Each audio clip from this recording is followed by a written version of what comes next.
moving forward, went into homicide and robbery, did that for about 3 years, and then ended up being assigned the first body in the Green River case. Oh, man. And then for 9 years with the task force, with the team, we collected bodies weekly. Yeah. We collected scores and scores and scores of dead bodies of little girls and young women. And, so part of what I did is I became an expert in processing outdoor crime scenes and recovering dead bodies.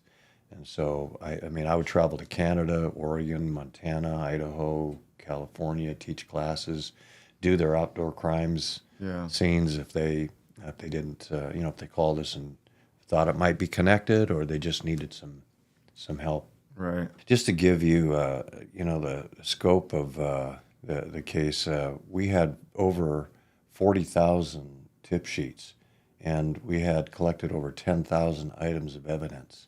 Now, we didn't have computers. Yeah. Yes, I know that's like your young listeners are going to go, wait a minute, how you lived in a world without computers? Yeah. We used a Rolodex file, which is, I don't know if you guys even know what a Rolodex, do you? Old farts, so you are then. You can take they're just a spindle. Yep. And 3x5 note cards, and we would list suspects and priority ABC. We'd list license plate numbers, whatever. So we had several of those, and you'd just go through the 3x5 cards looking for the info. 1986 got our first computer. It was called a VAX computer. It was a computer that took up the entire. It would take up the size of a school classroom. Yeah. And it could not correlate information. It could only hold information. You could ask for the information that you put into it to be returned back to you on a printout that was was a printout about this big with perforated sides, and it folded in like an accordion, and we would take those out. So, for example, we had a list of people who drove pickup trucks because those were suspect vehicles. We had a list of people who had fishing license because of the Green River, and it was a very popular steelhead fishing river. And then three, everyone who's been arrested for assaulting any woman, not just someone on the street, but any female assault. We had all those arrests, and we had hundreds of lists like that. But we'd take 3 of those lists at a time, lay them out the length of a school hallway because we occupied a vacant junior high school back then, middle school today. And then we would have detectives on those lists with highlighters. We'd call out a license plate, and somebody would look. They'd go down, up and down those sheets to see if it appeared on more than one sheet. And then we would do birth dates and addresses, and if any one of those appeared on 3 of the sheets, then they would be a priority A suspect. If it was just on 2 of the printouts, then you'd be a B, one, and a C. So that's how we did it in the beginning, and then eventually, of course, now everything is all the files are computerized. But so we didn't know. We worked tip sheets priority A, and we had a young lady come in who said she escaped from him. He became a suspect rather quickly, but we had a lot of prostitutes come in and say, we escaped from this guy, we escaped from that guy. I was, after working that case, I was amazed that women could go from point A to point B. There's so many fruitcakes out there. Ladies, you need to keep your eyeballs peeled and your head on a swivel so you can be safe out there, or always have somebody with you.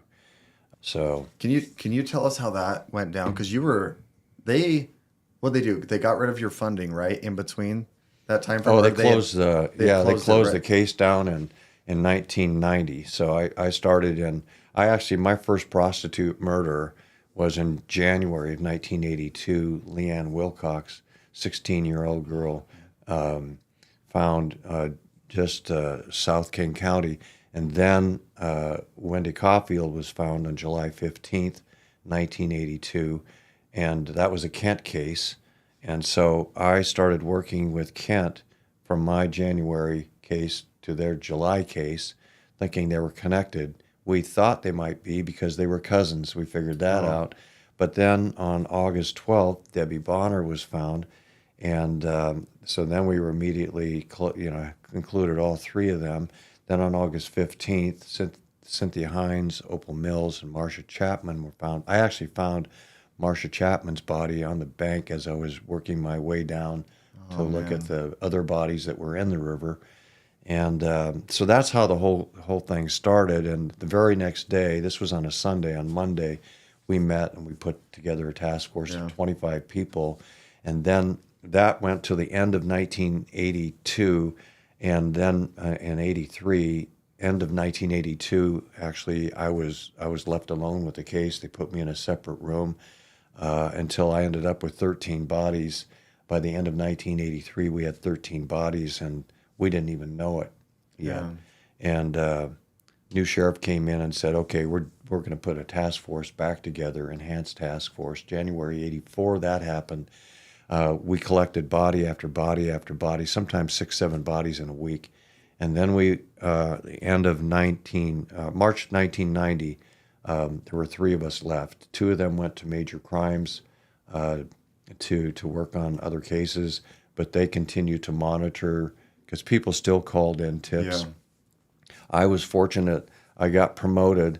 It was a hard day to leave after 9 years of collecting bodies, and the thing was shut down. And they did want to get rid of the evidence, and I said, no, man, this case could someday be solved. You can't do that.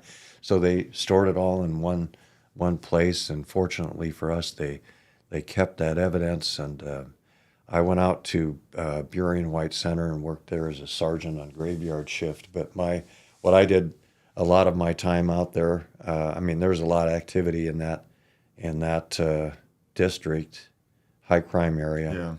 And but I made sure that I got time to go by the sites where he had dumped the bodies. So we